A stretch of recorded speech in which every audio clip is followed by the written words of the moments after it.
Hi, my name is Josh from thelovepirate.net, and I usually write movie reviews on my blog, though I haven't done a lot of that lately for a variety of reasons, including work and personal things. But sometimes it's easier to talk about a movie than it is to write about it. So that's what I'm doing here today. This used to be called All Real Drive because I'm in my car driving to work, but I realized that's a really stupid name. So we're just talking about movies in my car. So today I want to talk about the latest Pirates of the Caribbean movie, Dead Men Tell No Tales. I've written a lot about the Pirates of the Caribbean series, franchise, over the course of the decade or so I've been writing about movies. The original trilogy is some of my favorite movies ever. It's one of my favorite stories ever. I think it's masterfully told, wonderfully acted, great action, great comedy, but it's just a killer story. But I never wrote anything about On Stranger Tides, the fourth movie in the series, because I just couldn't find that angle, couldn't find what I wanted to say.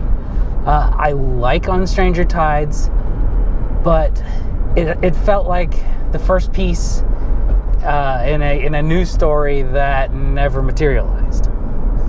So now we've gotten Pirates of the Caribbean 5, Dead Men Tell No Tales, that just came out a couple months ago, and I've seen it twice, and I find myself with a little bit of conflict because it is in almost no measurable way as good a movie as On Stranger Tides. It's not as well made.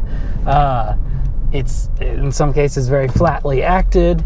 The directing leaves a lot to be desired. The music, from a pure production standpoint, On Stranger Tides is vastly better. But I enjoyed Dead Men Tell No Tales a lot more than On Stranger Tides, and I've been trying to find a way to articulate why that is.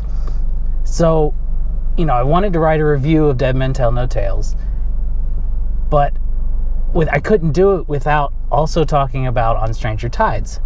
So instead of trying to mush all that up into either some really long article that nobody would read, or having to adhere to the structures of a movie review for Dead Men Tell No Tales, I thought, well, let's just talk about it. So On Stranger Tides is a bit of an oddball.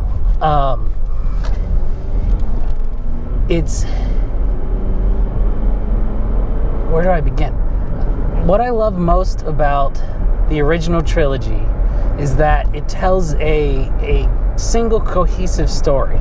And it's not the story that a lot of people pick up on. Particularly if you're a big fan of the first movie, Curse of the Black Pearl, and not a fan of the two sequels. Because it's not Jack Sparrow's story. The original trilogy is Will and Elizabeth's story. The very first scene is them meeting as children, and the very last scene at the end of the credits of At World's End is them reuniting after 10 years of Will being captain of the Flying Dutchman and escorting souls to the other side, reuniting after 10 years with their son.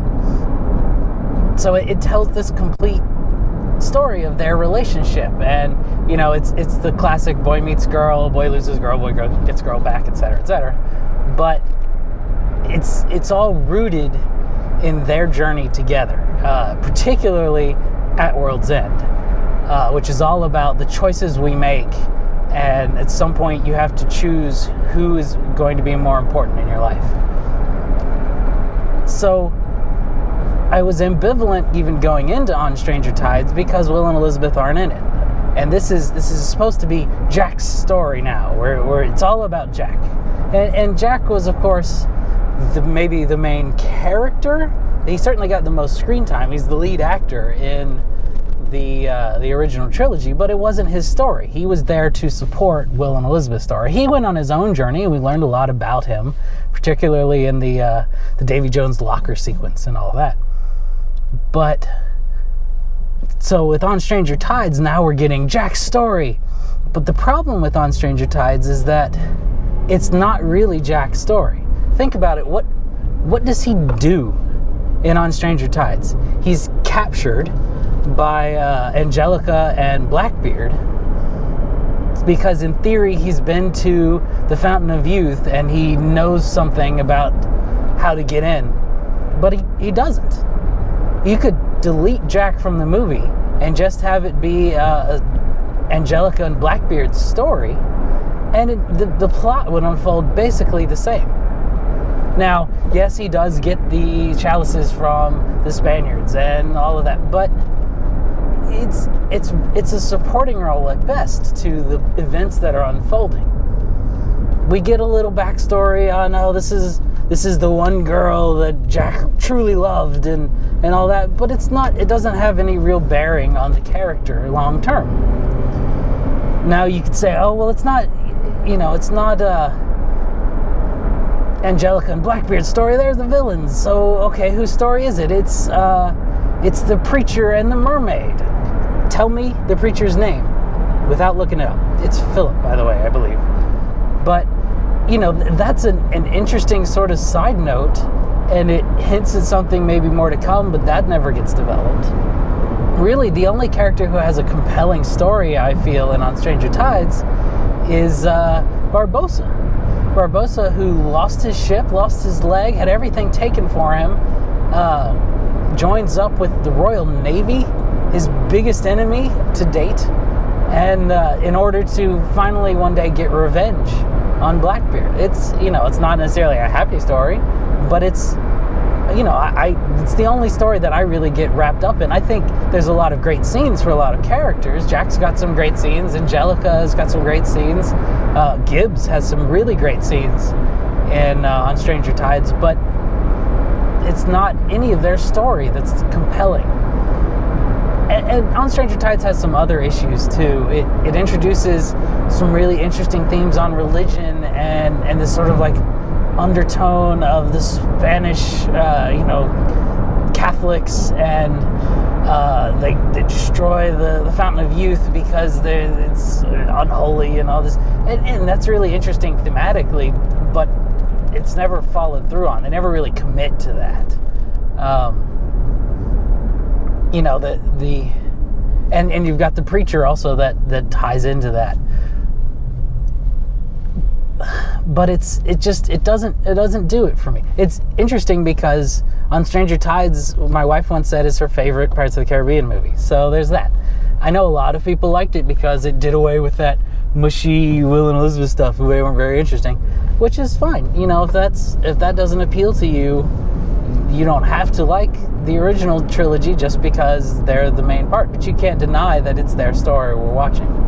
But On Stranger Tides also has some production issues too. It's beautifully filmed. The mermaids are really great and scary and exciting and all that. But Rob Marshall does not know how to shoot an action scene to save his life. There's no real memorable action sequence. There's funny little bits of action, but for the most part, it's not an action movie. It doesn't feel like an adventure movie either. It's Blackbeard's a great character, and he's menacing and scary, and he's unsavable, and there's a lot of bits and pieces to On Stranger Tides that work really well. But as a whole, it didn't fit. It didn't feel right. On the other hand, Dead Men Tell No Tales has a lot of problems.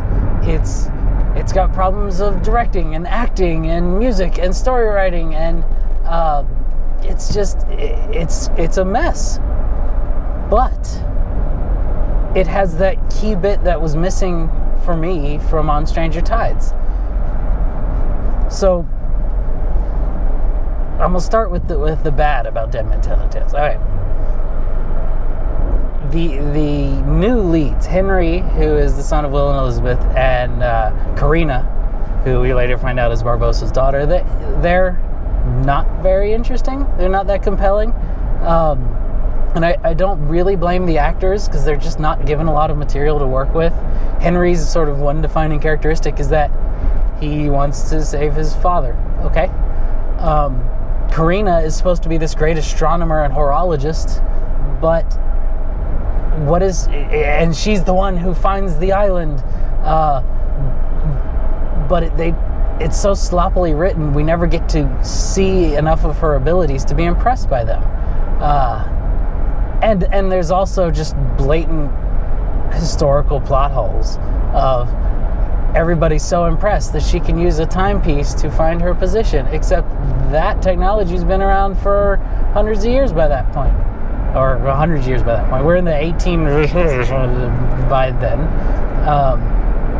1700s, 1800s, sometime, naval period.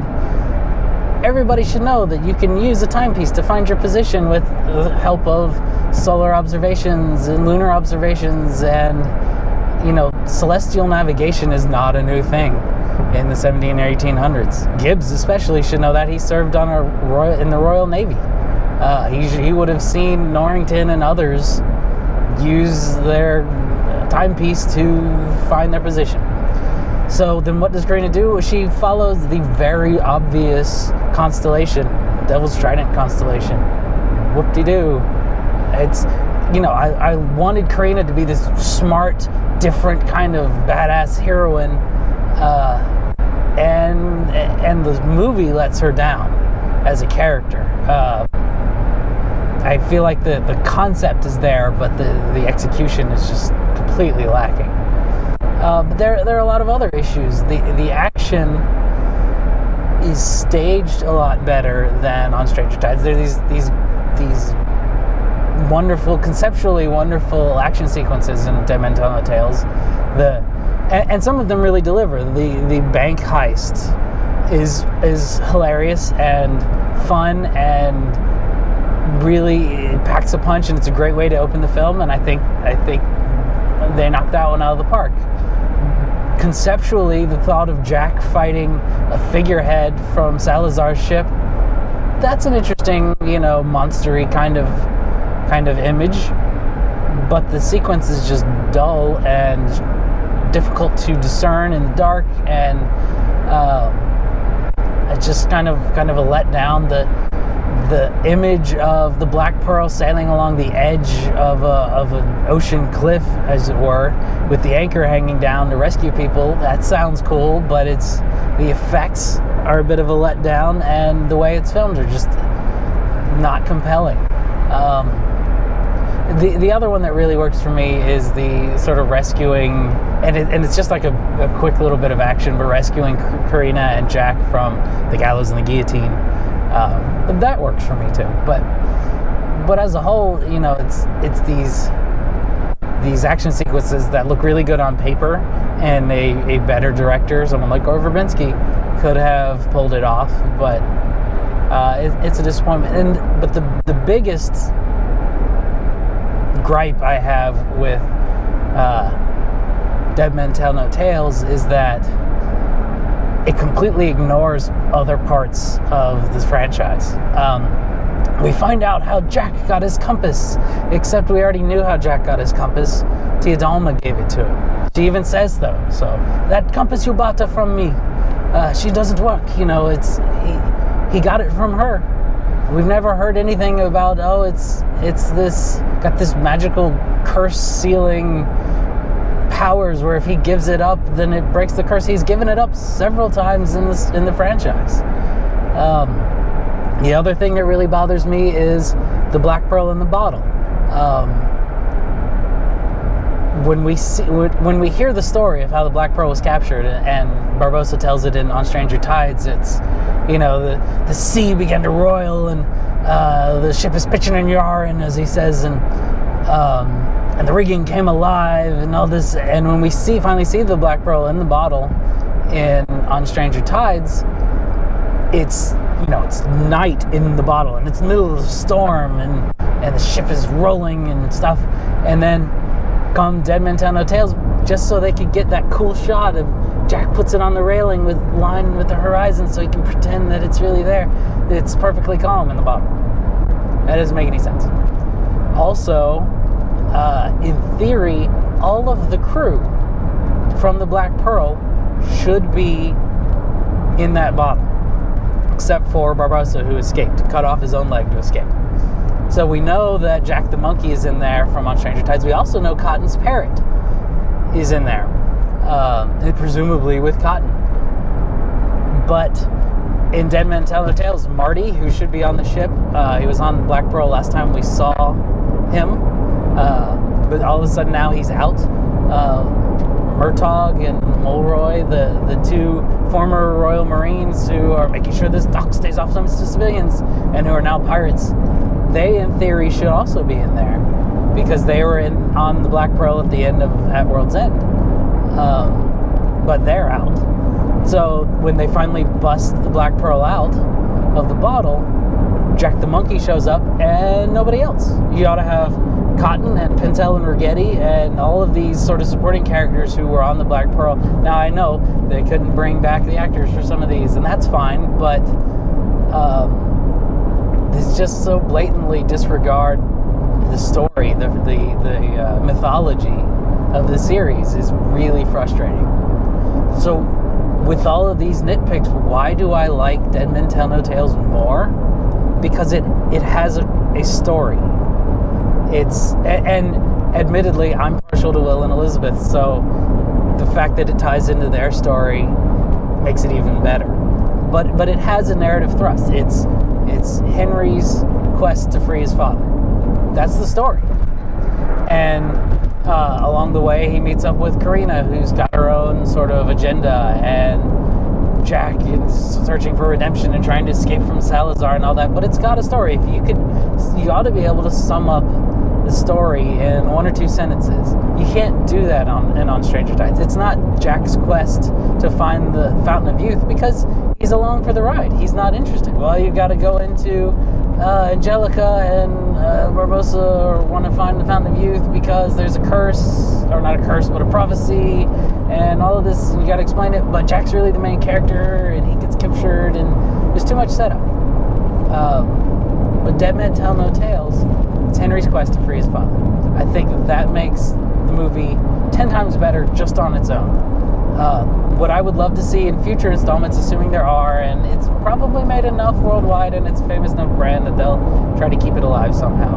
I'd love to see Jack's role continue to shrink, or begin to shrink. Let him be a genuine supporting character. Shows up for one or two action sequences and a bit in the middle, advance the plot, a key twist, but turn it over to Will and Elizabeth and Henry and Karina. And for the love of God, get better writers and directors, but give it a narrative thrust. But the other thing that I love about Dead Men Tell No Tales is it's really, and I hate this term because I argue against this so much, but it's a lot of fan service. And I don't mean in the like, here, let's give fans what they want, though there is some of that. Everybody, presumably big fans of, I know I do, but presumably other big fans of the series really want Will and Elizabeth to be reunited, and they are, and it's wonderful. But what I'm talking about is more the lesser things. For example, the music. The music in Dead Men Tell No Tales is such a step down from On Stranger Tides. On Stranger Tides, which Hans Zimmer did the music in addition to the original trilogy, is really creative. He brought in Rodrigo y Gabriela, who are this Spanish guitar duo, and he really creates this interesting sound and interpretations on sort of the classic Pirates of the Caribbean themes. I love the score for On Stranger Tides. Dead Men Tell No Tales is flat, it's derivative, it's just, it lacks that creativity, but what it does is it perfectly uses existing themes to tie in Dead Men Tell No Tales as if it's really the fourth Pirates of the Caribbean movie, as if On Stranger Tides was this sort of one-off side quest kind of a thing, and Dead Men Tell No Tales is the fourth movie. It uses even early on in the film when young Henry is trying to find his father and they're on the Flying Dutchman. It uses the familiar themes of particularly from At World's End, because Hans Zimmer created a lot of new themes for At World's End, which really knock At World's End out of the park. Its music is some of my favorite music I've listened to. But Dead Man Tell No Tales uses those at just the right moments to really make it feel cohesive. He uses when the Dying Gull, when they're finally launching the Dying Gull, and that funny sequence, and it plays the Hoist the Colors theme, the great Song of the Brethren chord, the pirate theme.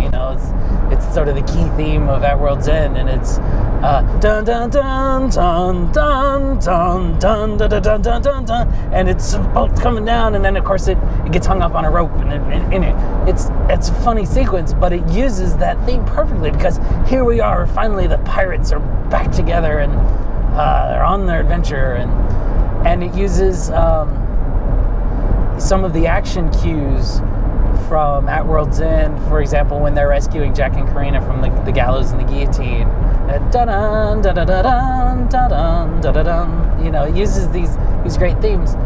But then, of course, the best is when Will and Elizabeth reunite at the end. It uses their love theme. It uses the same sequence of melody from when they were married, when they had their first kiss.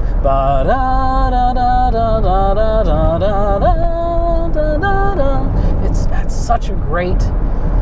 It's somebody knew what they were doing on Dead Men Tell No Tales. They knew how to make it feel like the next chapter in the story.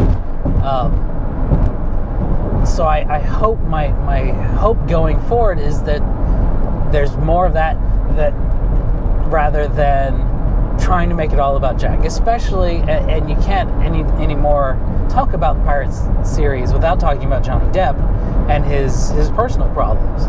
And he's never been convicted of a crime in terms of beating his wife, but the rumors, I don't want to say the facts because I don't have the facts, but the narrative out there in the news is pretty compelling, and Disney would be smart to step back from Johnny Depp. So that would be another reason to sort of decrease his role. You're not going to have Pirates of the Caribbean without Jack Sparrow, not anytime soon anyway. But he, it would be a smart business decision to decrease his role a bit.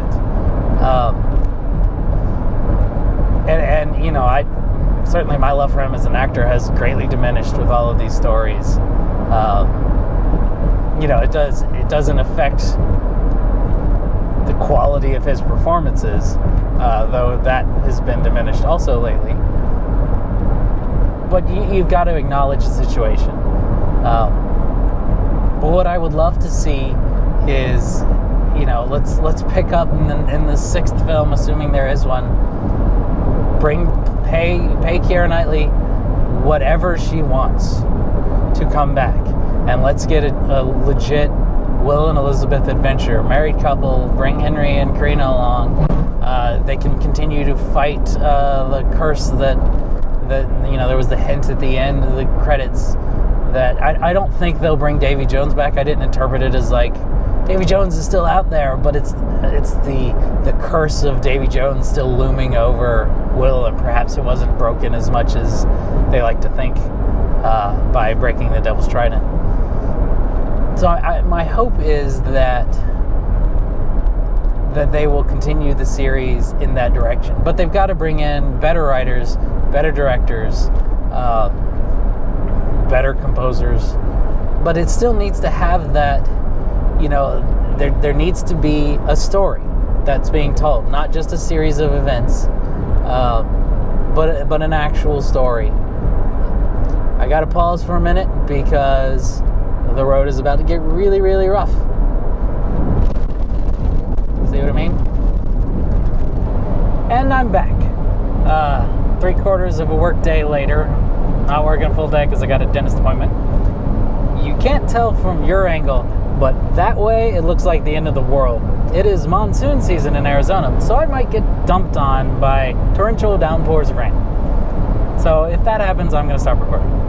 Anyway, we were talking about Johnny Depp as Jack Sparrow, and as I said earlier, I would like to see them scale back Johnny Depp in future installments, both because obviously he's a controversial figure now.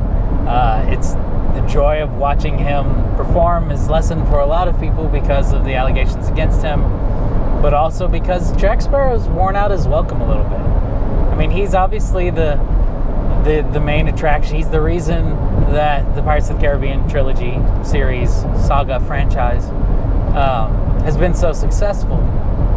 But it's very much a shtick at this point. It's,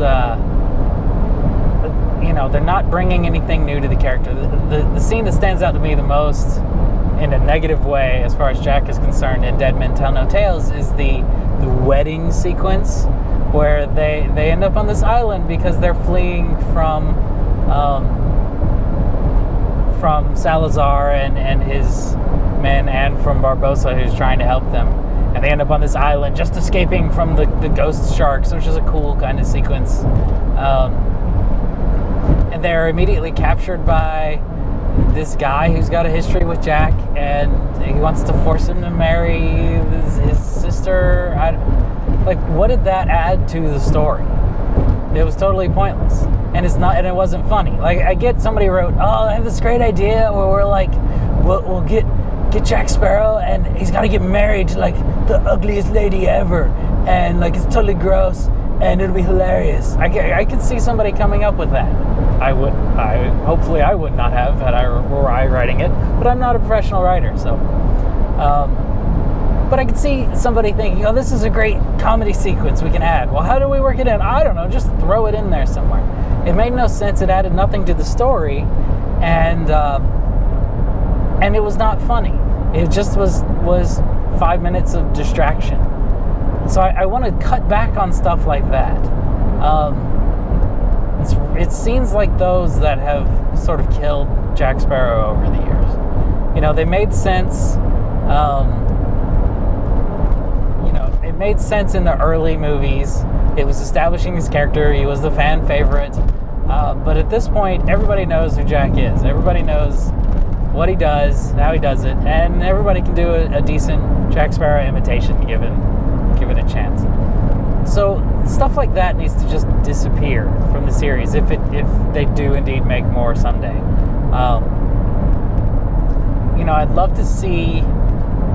So here's my pitch for a sequel. It picks up right where the post-credits scene left off. Will and Elizabeth have been reunited. They've got Henry and Karina there, and but it turns out that it's not that easy for Will to leave the curse of Davy Jones behind. So and I don't have a concrete plan, but there's something they have to go track down. They got to find some more information. You can maybe bring Calypso back into it if you want to. But somewhere along the way, they cross paths with Jack once again. And he shows up, there's an action sequence, there's a comedy scene, there's, he plays, Johnny Depp as Jack Sparrow plays off so well off of Will and Elizabeth as characters. They have this great chemistry between the three of them, or among the three of them. And I'd love to see more of that. So give them a dramatic scene, as much drama as these movies ever have. Give Jack a comedy scene, give him a chase sequence where he's got to escape something crazy and over the top, let him be Jack, and then have him disappear for the rest of the movie. Maybe he pops back up at the end, whatever. But, you don't need to build it around Jack Sparrow just because he's the most popular character. And I know that that's probably never going to happen. The reason these movies get made is because there's still this idea that Johnny Depp is a box office draw. Clearly, Alice Through the Looking Glass should have dispelled any notion that that's a real thing. But still, people think, oh yeah, it's Johnny Depp. He's one of the most popular actors in the world. We gotta give him whatever he wants. Write a movie where the story works without him, and then say, you know what, we're going to make another Pirates of the Caribbean, and we'd like you to be in it. We've got these great scenes written for you, but if you're not, you know what, too bad, we'll move on without you. and see how that plays.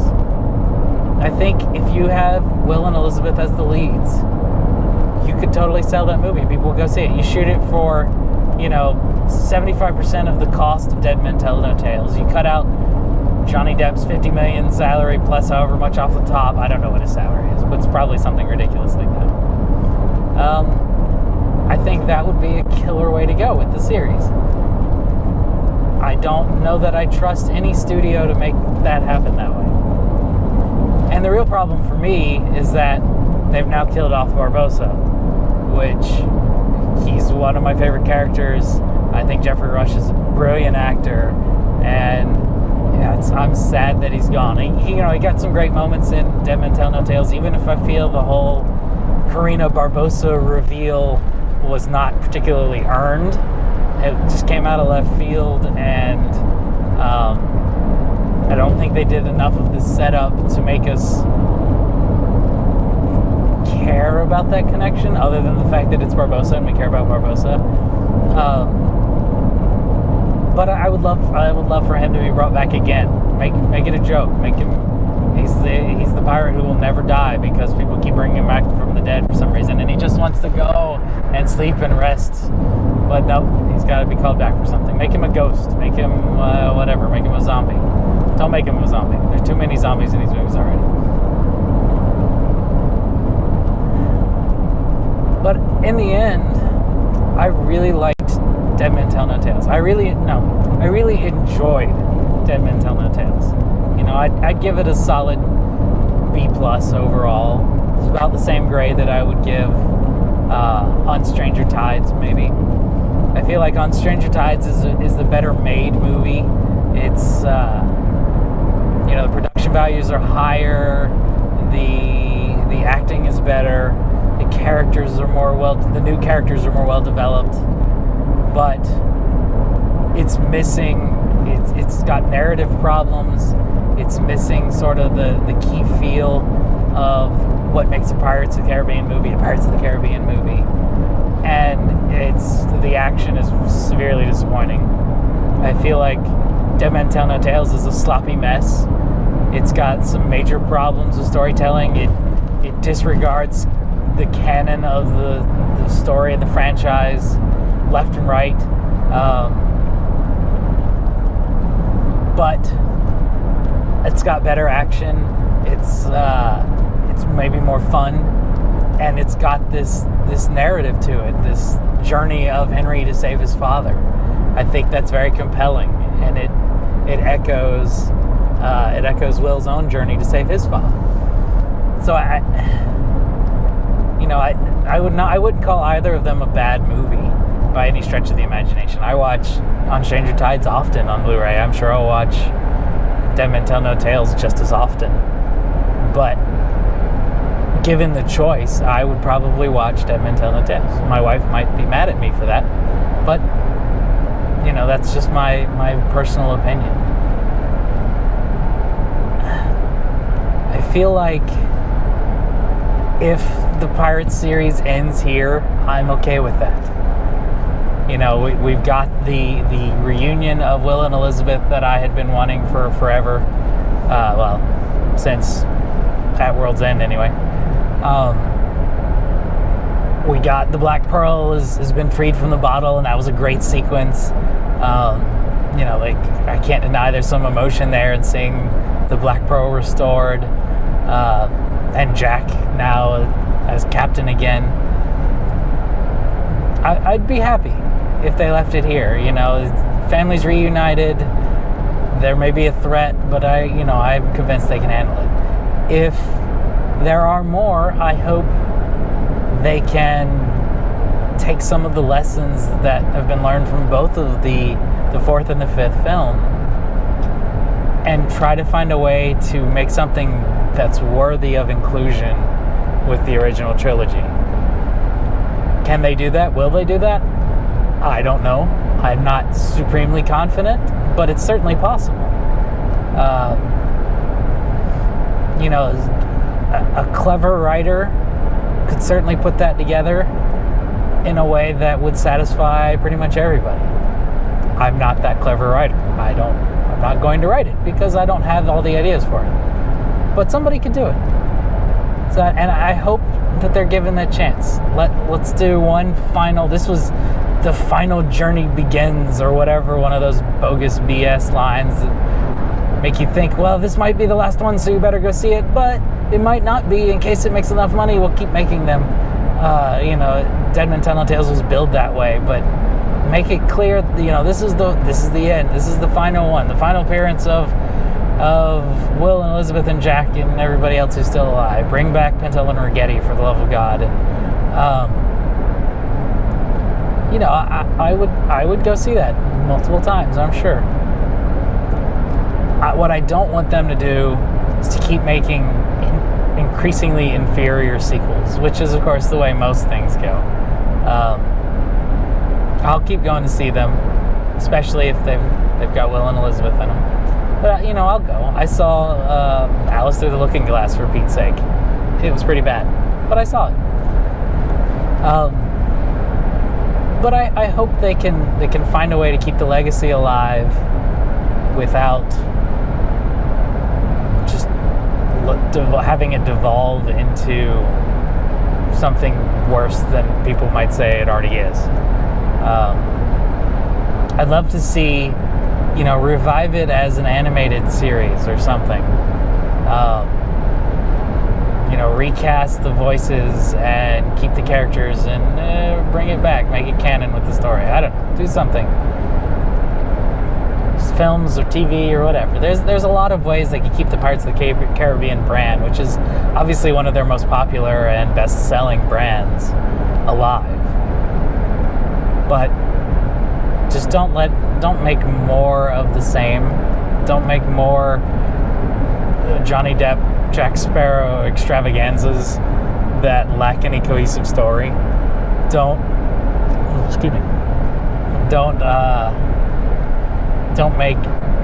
hire increasingly poor directors and writers to just cobble something together so that Johnny Depp can have a vacation in the Caribbean or in Australia or wherever they go next time, in the sun and the sea, just so he can have a good time, pay him $50 million and make some money in China. I hope it doesn't come to that, but this is Hollywood, so anything's possible.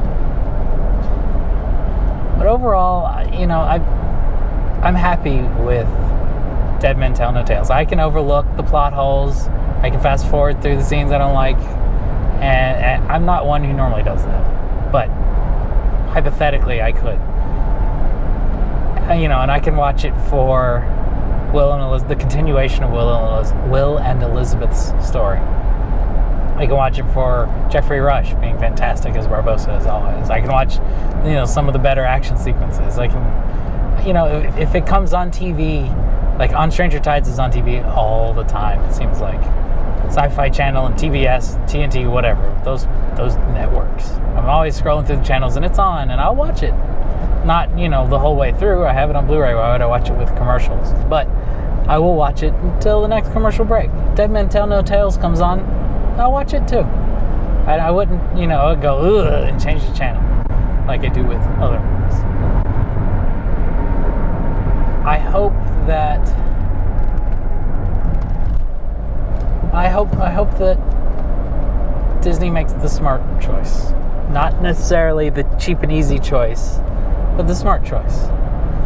It doesn't require a lot more money to make a great movie than it does to make a crappy movie. It may require less money if you get a great writer.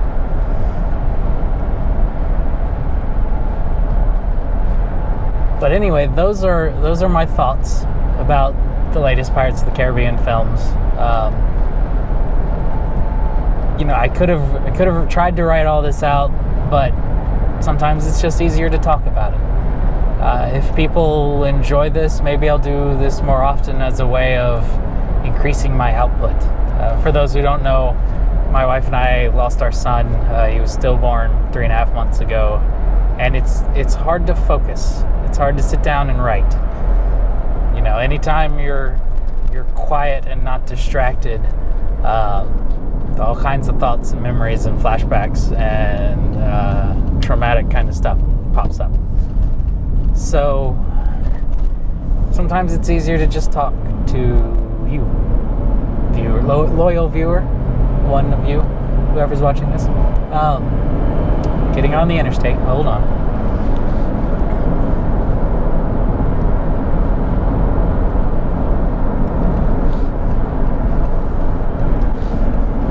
Okay. But anyway, if people like this, maybe I'll do more of them. I'm trying to, or I will be trying to, branch out a little bit and not write so many sort of stereotypical movie review like you might read in a newspaper. That's how I started, and that's how I reviewed movies forever. And I just don't know that I have the energy or the focus right now to be able to do that for every movie I see.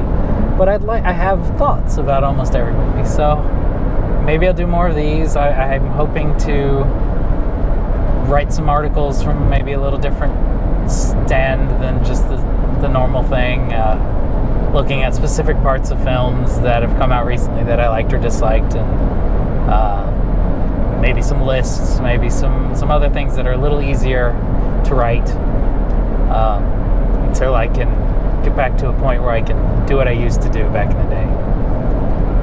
So if you enjoyed it, let me know. You can follow, of course, my blog is thelovepirate.net. I'll put some links to some of my Pirates of the Caribbean articles in the description here on YouTube, or you can check it out on my blog. You can follow me at lovepirate77 on Twitter, or Instagram, I guess. I don't know. I post pictures of cross stitch on Instagram, if anybody cares. Anyway, thanks for watching and listening, and let me know what you think. What did you think about Dead Men Tell No Tales? I know most people didn't like it. It got pretty bad reviews, but what did you think? Was there anything enjoyable? Did you like the new story? Did you like the new characters? Did you hate the new characters? Did you just want Johnny Depp? Let me know. You can comment on my blog or tweet at me or whatever you want. So thanks for watching, and see you next time. So I'm all done at the dentist. No cavities. Never had a cavity in my life. And I realized I'd forgotten something. I can't talk about Pirates of the Caribbean without mentioning, of course, the recent controversy over the removal, or the alteration, I guess, of the auction scene on the ride. I totally understand why people are upset that it's being removed. I'm as much a Disney purist as anyone, especially when it comes to the theme parks. I don't want to say I grew up at Disney World, but I did as much as anyone who doesn't actually live in Florida can grow up at Disney World. My mom's family is from Winter Garden, Florida, which is just down the road, and I went several times a year my whole life. So I understand the don't ever change anything ever, it's perfect, why ruin it kind of viewpoint. But the fact remains that, hold on, there's a truck. Okay. The fact remains that Walt himself always intended for his rides to be improved over the years, to be updated and altered and improved, plussing as they call it. And while people will claim, oh, political correctness has gone amok, it's all in good fun, it's just a joke, we should not ever be joking about treating women as property, or the sex trade, or any of this kind of any of the things that are directly represented in the auction scene. Auctioning off women for men's pleasure.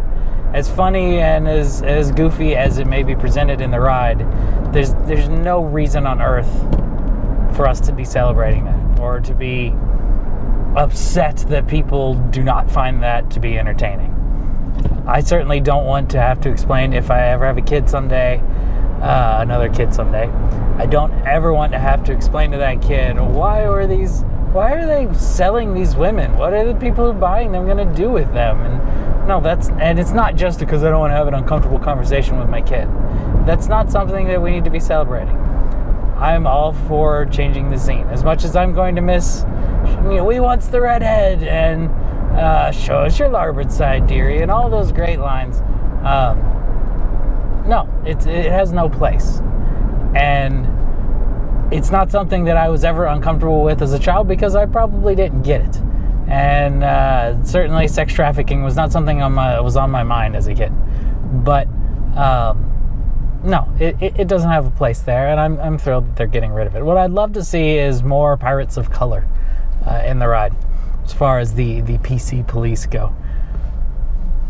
But no, I'm thrilled they're changing it, and I cannot wait to buy a badass redheaded pirate female. I can't wait to buy merchandise with her on it. I think it's great. Make her a badass female pirate. There certainly were female pirates, and there should be more of them in the ride. So yeah, that's the one last thing I forgot about. But I understand the emotion of not wanting to change anything ever, but get over it. Everything's been changed a million times in Pirates of the Caribbean. They've got Jack Sparrow and Blackbeard and mermaids and all this other stuff that they've added, and now you're going to be upset because they're taking out, pirates selling female sex slaves? No, you don't get to object over that. So anyway, that's my view, and I know maybe I'm not in the majority on this. Maybe I am. I don't know. I feel like everyone is so resistant to change at the parks that anything that's suggested, no matter, hey, we're starting to get some rain. Anyway, anything that's suggested, no matter how good it might end up being, is immediately rejected as not being the original. It's kind of why I don't get particularly involved in the parks fandom side of the fandom, because everything is just so negative that it becomes unenjoyable to participate in. So, but I understand it. There are things that killed me when they got rid of Horizons way back in the day, and plenty of other rides I've been devastated to see that they're gone. I'm super sad that the Great Movie Ride is going to be gotten rid of. I'm excited about a Mickey Mouse ride, but I love the Great Movie Ride so much. I watched that final montage over and over and over and over again. But I understand. But this is a change that needed to happen a long time ago, and I'm glad they're finally going to do it. I just I wish people could see that this really is kind of an offensive thing, and it's not something that should be celebrated. It should be changed without immediately crying, "Oh, political correctness run amok, and today's PC culture, nobody can take a joke," and all that. You don't have to put other people down just because you're unhappy about change. Deal with it. It's happening. You can't stop it. And it doesn't alter the character of the ride. Anyway, that's my final little bit that I'd forgotten to add on. Thanks for watching.